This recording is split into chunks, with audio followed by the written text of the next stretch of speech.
Break के बाद आपका स्वागत है। कोरोना से देश प्रदेश में हाहाकार मचा हुआ है। लोग जो है वो खौफजदा है और इसको कम करने की लगातार कोशिशें भी सरकार के द्वारा तमाम कोरोना योद्धाओं के द्वारा की जा रही है।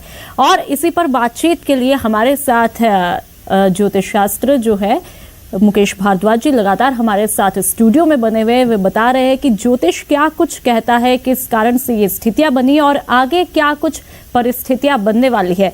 तो लगातार वो हमें जानकारी दे रहे।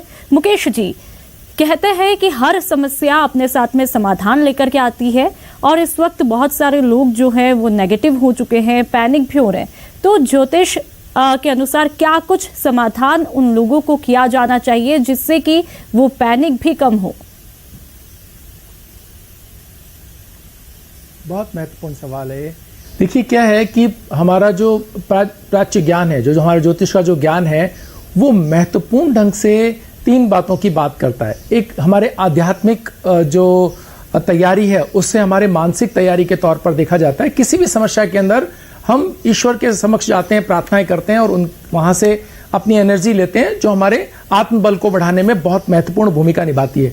दूसरी महत्वपूर्ण बात है हमारे शरीर की, कि हमारा शरीर जो है वो रोग प्रतिरोधी क्षमता बढ़ा करके, उसकी तैयारी करके आयुर्वेद के माध्यम से हम किसी भी रोग को लड़ने के लिए हम तैयार होते हैं। और हमारा शरीर उसके लिए हम तैयारी करते थे, हजारों सालों से करते रहे और रोगों से लड़ते हुए हम यहां तक पहुंचे, ये संस्कृति यहां तक पहुंची।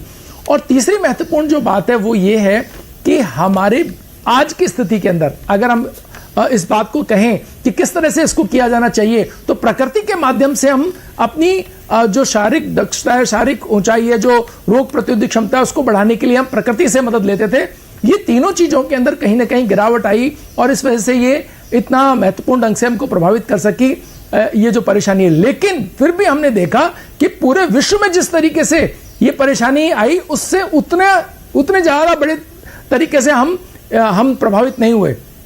बहुत सारा रोल इसके अंदर हमारी रोग प्रतिरोधी क्षमता ने, आयुर्वेद के सिद्धांतों ने, जो हमारी किचन के अंदर ही बहुत सारी चीजें उपलब्ध रही, चाहे वो हल्दी, चाहे लौंग, और उसके अलावा बहुत सारी चीजें जो आयुर्वेद बताता रहा है, आयुर्वेद के डॉक्टर्स हमें बताते रहे हैं, उसके माध्यम से हम इन समस्याओं पर काफी काबू पाते रहे। लेकिन एक जो महत्वपूर्ण बात यहां मैं कहना चाहूंगा वो है हमारे जो साउंड एनर्जी, यानी मंत्रों से जो शक्ति हम कहते हैं, वो जो ज्योतिष को मानते हैं, ये सबके लिए नहीं है, ये केवल उन लोगों के लिए जिनका बिलीव इसके अंदर है।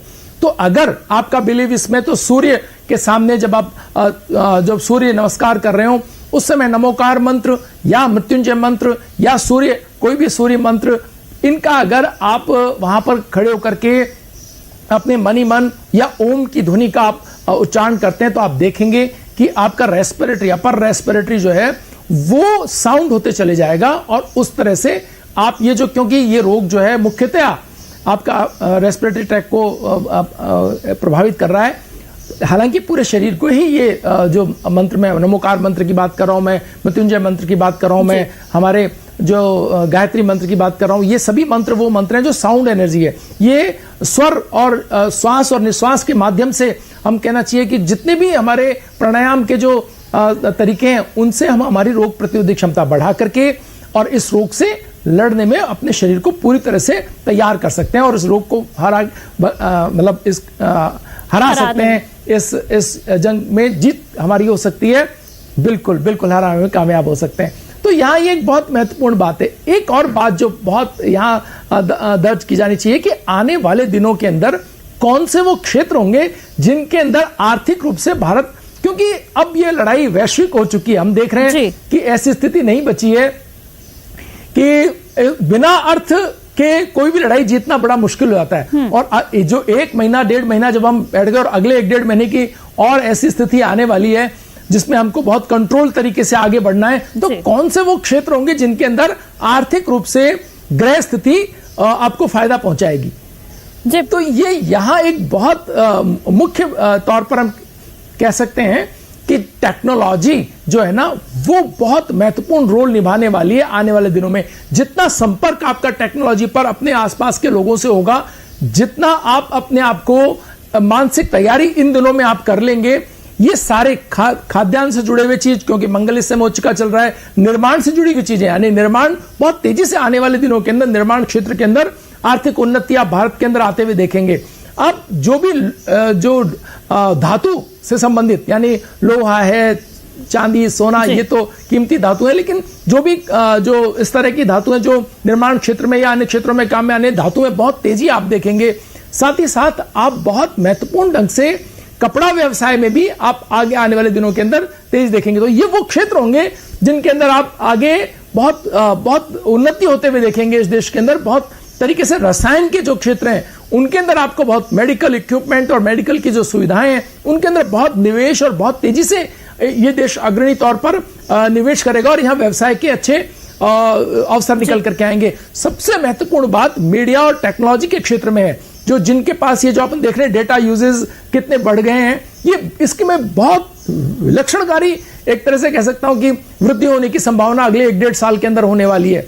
तो जो लोग इस मीडिया के क्षेत्र में या टेलीकम्युनिकेशन के क्षेत्र में या टेक्नोलॉजी के क्षेत्र में काम कर रहे होंगे वो बहुत ऊंचाई और बहुत धन आने वाले दिनों के अंदर कमाते हुए दिखाई दे रहे हैं। जी, साथ ही मुकेश जी एक अहम सवाल, यदि हम राजस्थान के परिप्रेक्ष्य में बात करें तो यहाँ पर अभी किस तरह की स्थितियां होती हुई नजर आ रही है? यहाँ पर कब थोड़ी राहत की खबर आ पाएगी? क्योंकि जिस तरह से हम देख रहे हैं कि जयपुर में लगातार केसेस बढ़ते हुए जा रहे हैं, तो वहां पर कब राहत मिल पाएगी?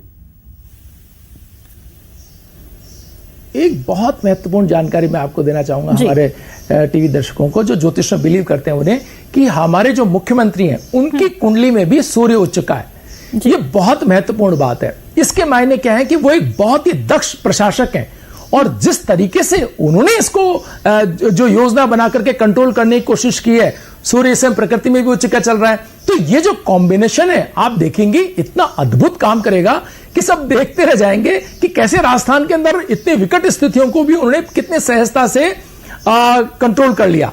तो ये जो उनकी प्रशासनिक दक्षता है और सबको साथ लेके टीम वर्क के साथ काम करने की जो उनकी हमेशा की आदत रही है, इसमें आप बहुत बढ़ोतरी होते हुए देखेंगे और देखेंगे कि कैसे उन्होंने सब चीजों को बहुत सहजता से बिना किसी तनाव के, बिना पैनिक में आए चीजों को ठीक करते चले गए और इसका लाभ राजस्थान की जनता को मिला।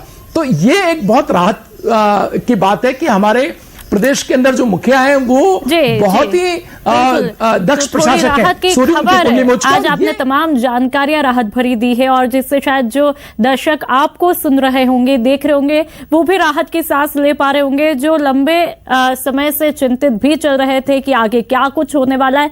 तो एक पॉजिटिव जानकारी आपके तहत उनको पहुंच रही है। तमाम जानकारियों के लिए और बातचीत करने के लिए बहुत बहुत शुक्रिया। और चलिए इसी के साथ इस कार्यक्रम में फिलहाल इतना ही। नमस्कार।